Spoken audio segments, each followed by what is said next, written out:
when it aired, I had a lot of publishing company meetings and stuff, Yeah. I went to all of them on Music Row, and everyone passed. And I remember, this is going to sound crazy, I was walking down Music Row, and I looked at the sky, and I said, okay, what do you want me to do now? And I heard this, not a voice, but it was like, you can't have a deal right now. It was just weird, not like, it was like knowledge. And then the phone rang, and it was them saying, come back. And I looked at the sky, and I was like, you're freaky. Did it bother you that you may have chosen the wrong song to try out with? I mean, yeah, of course. I mean, I'm human, so it was, I had an email composed to the producers where I was going to do another song, but I was dating the wrong girl at the time.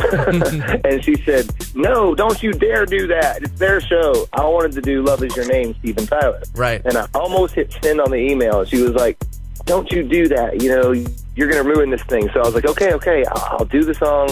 And I tried to make this beautiful, mellow song into like this rock song, which is like, you know what I mean? That's like, it's like, man, I don't know. It's like making like Whitney Houston, I Will Always Love You into a death metal song. It just doesn't work. Now, when you tried out again the second time, did you find it a little easier to do this go around because you've done this before, or was it more difficult and more pressure on you? No, much easier, but there definitely was more pressure once I walked on the stage.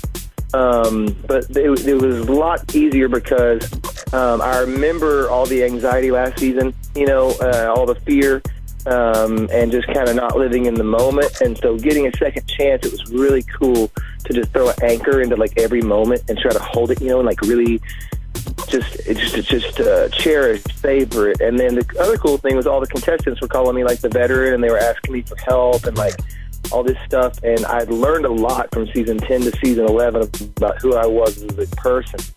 So I mean, it's like my guitar player said, dude, you get to go in there as this new version of you. Like, I mean, imagine if chairs would have turned last season. It wouldn't have been as beautiful, not to brag, but I'm saying I did a lot of work on myself because that was a kind of a traumatic experience. That's why they have a therapist for the show.